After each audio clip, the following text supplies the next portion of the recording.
Tracy Kaywood, coming at you again from the Penthouse Lounge, Jacksonville Beach. It's freaking beautiful today. Man, it's amazing out here. Seagulls are flying around. The ocean looks awesome. Maybe you got a little pan view when when Bugsy was spinning the camera around. Okay. Couple of notes here. You can now ask me a question on Facebook. You don't have to go to the website and click on ask a question, although you can still do that. You can also use the page, Property Mob page on Facebook, and just post your question up on the wall. I'll get it and I'll make sure that your question gets answered on the show. Also coming soon, I'm going to be doing free deal analysis webinars.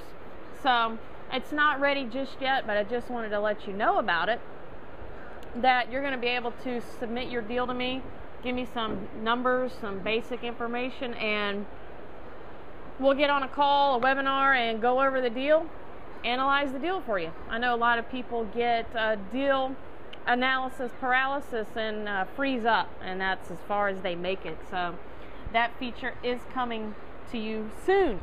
Okay? That's what the mob is all about. We're going to make you a badass investor. Also, this weekend, I don't know what you did. I don't know if you were out getting drunk or high or whatever, but I went to an 80s party, okay? And it was totally radical. So, if you want to see, or if you was a headbanger like me in the 80s, and you did the hairband thing, Poison and Bon Jovi, you got to see this picture. So go to the Property Mob Facebook page and you'll see a picture of me and Dan, aka Bugsy, right on the page, Facebook. You'll see I was totally 80s. It was awesome.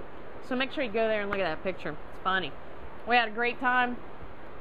Listened to a band at the Atlantic here in the beach called White Python, and they wore wigs and everything. It was awesome. So anyway, lots of fun. Now, on to some business. Now, if you have an attorney, a real estate investor, and a realtor, and 2 bullets, who are you going to shoot?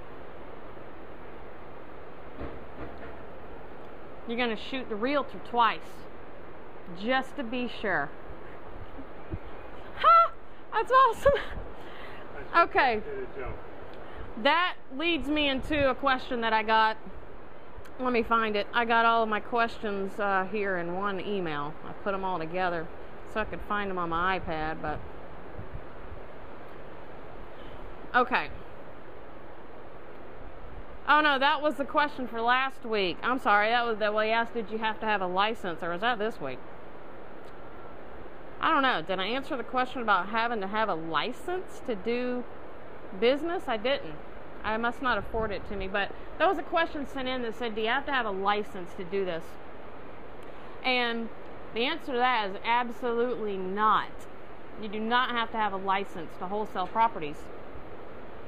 The legal aspect of it is that you do have to have a contract signed by the seller, fully executed by all owners, and signed by you, the buyer, before you are legally vested in the property and can assign your interest in that contract over to a new buyer.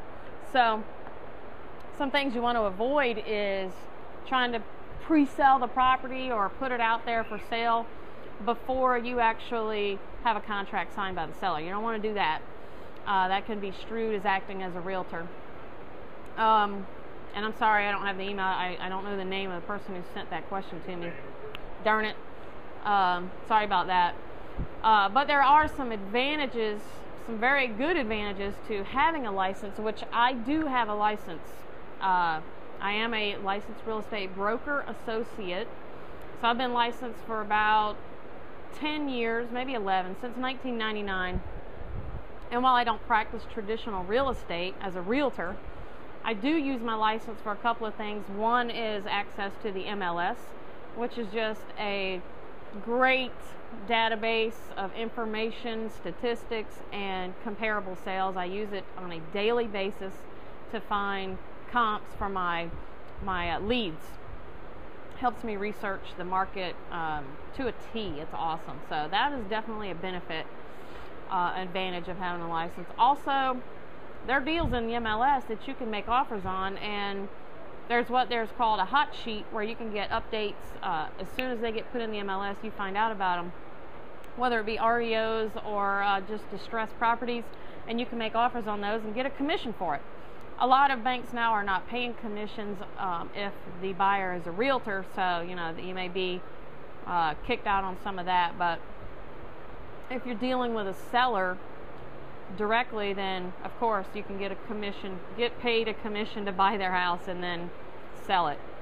So definitely some advantages of having a license to practice real estate, but not required to do anything having to do with wholesaling, lease options, subject tos, owner financing, rental properties. You do not need a license. So something to think about. Next question, Lawrence Roberts from Alabama. He says, how many marketing dollars does it take for you to get a wholesale deal? In my experience, for each $1,000 I spend, I make $5,000 or so. And I bet a lot of noobs out there are wondering the same thing, like how much money do I have to spend before I'm going to, get a deal and be able to sell it? And Dan and I have tested this with every type of marketing, postcards, bandit signs, yellow letters. It doesn't matter. You're going to spend between, if you're lucky, $500 to get a deal. On average, between $700 and $1,000 to land one deal under contract. Now, the profit that you make is, Lawrence makes $5,000. Our average is about $5,000 on a deal.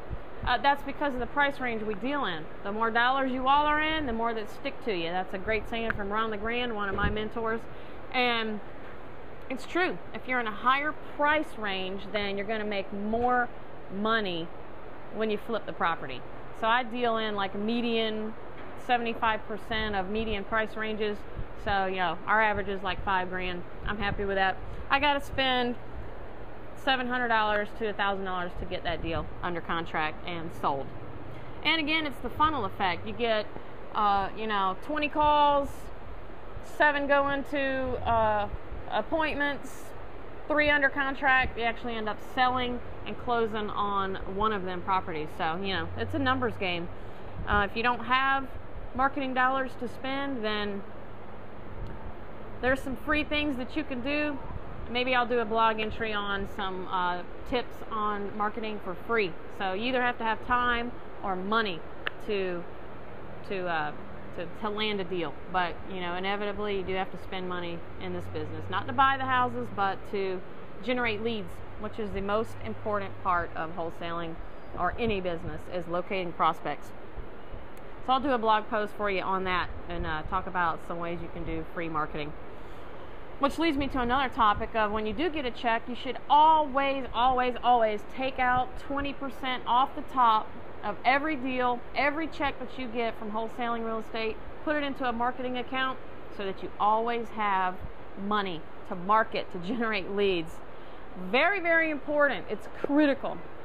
I got to run. I got a lot more questions to answer. If I didn't get to you this week, make sure you come back next week and watch the show. I've got a whole list of questions here that I didn't get to, so I'm out of time. Make sure you recommend this video right underneath the video on Facebook so your friends can see us, and utilize the resources. I will see you next week in the lounge. I'm Tracy Kaywood, the makers of Badass Investors. Peace.